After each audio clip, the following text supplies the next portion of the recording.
Hello everyone, welcome to my channel. My name is Daniela and thank you for being here. If you clicked on this video, it's probably because you are wanting some college advice and you want to hear what I have to tell you. Comment if you want to see any other type of related videos, or if after this video you have some more questions. So let's get into it. I went on a Starbucks run, so we're gonna try it on camera.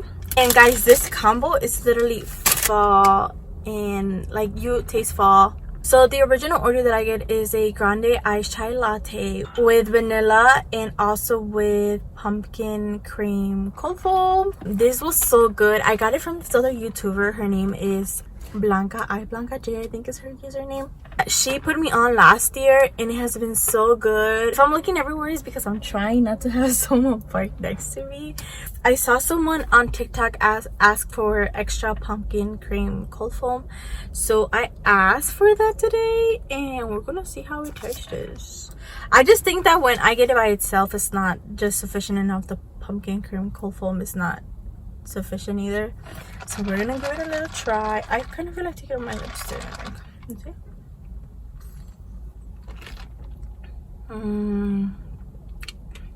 It's so good. It's really good. Not me, like I've never tried it before, but I've tried it before and it's so good. Also, I know I didn't show an after on the previous vlog of my nails, but these are my nails. I hope you can see them. Can you see them? The design on this one is the same as the one on the middle finger, but those are my nails. They're kind of crusty at the bottom. I had to put cuticle oil. And then I also got a pumpkin muffin. This is so good with the cream cheese in the middle. So good, so good, so good. As I told you guys earlier, or if you've seen like my previous vlogs, I am currently a graduate student. I am doing a one-year master's. I graduated high school in 2017 and then I was admitted to the University of Michigan, where I ended up going for 4 years. I graduated with a bachelor's in communication and media, Bachelor of Arts in communications and media. I really enjoyed the field and what I was learning. Coming out with a Bachelor of communication and media, I knew that I could go into journalism or marketing, and marketing is what I was really passionate about. I decided to apply to the one-year master's program at the University of Michigan. There was two that I was really interested in, the Master of Management and the Master of Supply Chain. Yeah, so I ended up applying only to the Master of Management because it was geared more to giving you the fundamentals of business. So far I did a summer term. I just finished the first week of my fall semester and I've been really learning a lot. I'm basically learning everything that comes with a business. So I'm learning about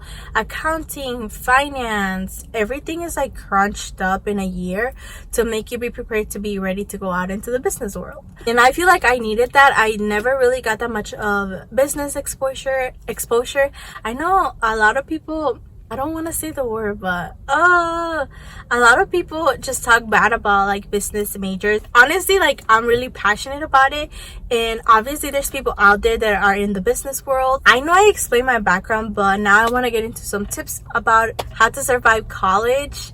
I know I am a first generation student, and obviously I was like the guinea pig in trying everything for like my siblings if they wanted to go to college years later. I have a list that I want to get through, so I'm looking at it. A lot of people don't go into college knowing their major, and I would say that that is totally okay. I know I felt a lot of pressure because I knew that my friends wanted to do engineering, architecture, economics, and I felt really pressured, and it honestly sometimes made me feel like really bad that I didn't know what I was doing.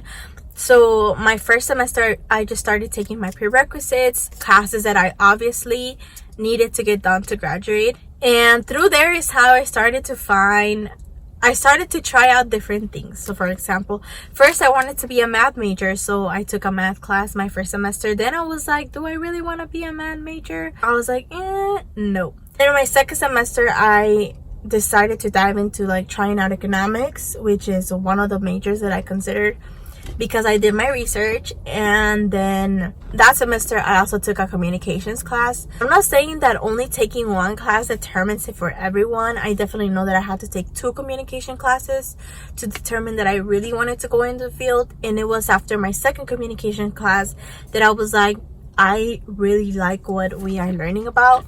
I guess the point that I'm trying to make out of this whole topic is that it's okay to not know your major. Just make sure that you're doing the research of things that you're interested in, joining organizations that you think might show you what you're interested in.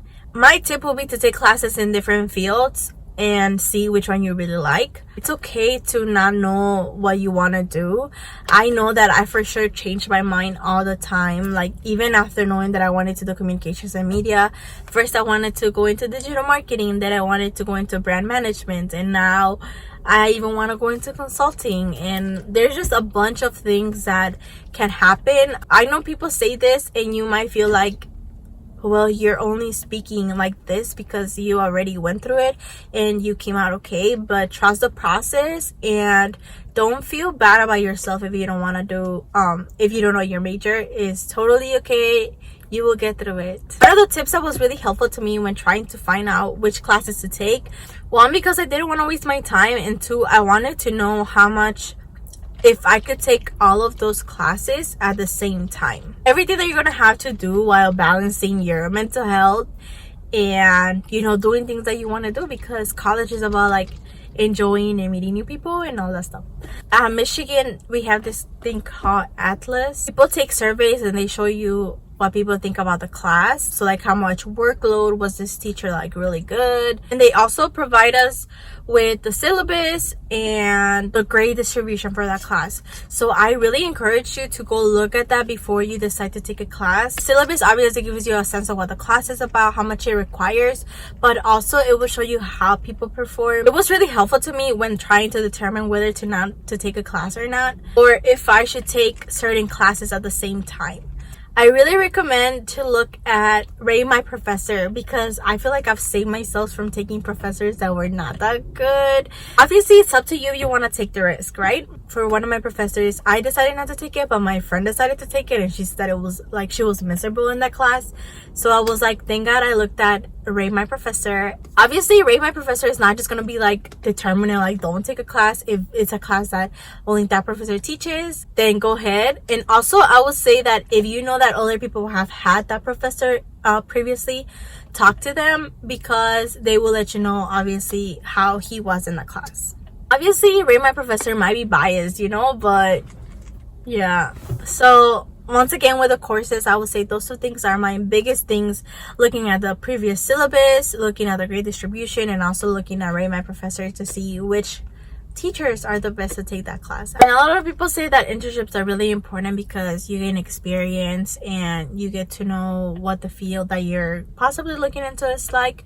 And honestly, I would recommend you to take an internship. Through my internships, I found what I really like to do and what I really didn't like to do. So for example, one of my internships had to do with sales, and I was like, you know, sales, I don't think sales is the right fit for me.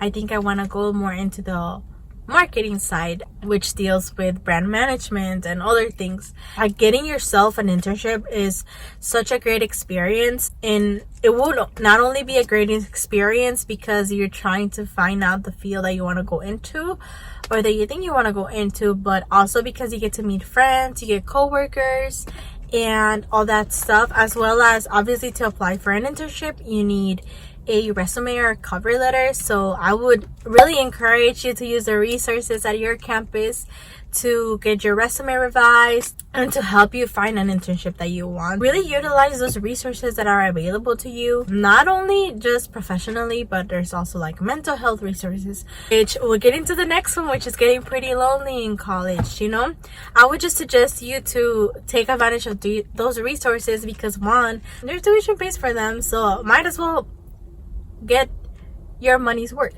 But I would also just suggest it because it's beneficial to you, and yeah, you have those resources there, so why not use them?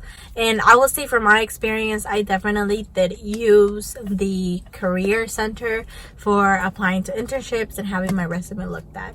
The next thing that I want to talk about is getting lonely in college. especially if you are going away to college. For example, me, I'm from Chicago and I came to the University of Michigan, and it's 4 hours away, and that meant that I couldn't go home every weekend. And I'm not trying to be bogus, but nor did I want to go home every weekend, because I really wanted to experience college and get the feel of being independent. And being independent is really one of the things that college has taught me, like how to be independent, how to be more responsible. I would not lie and say that I didn't get homesick or that I didn't feel lonely.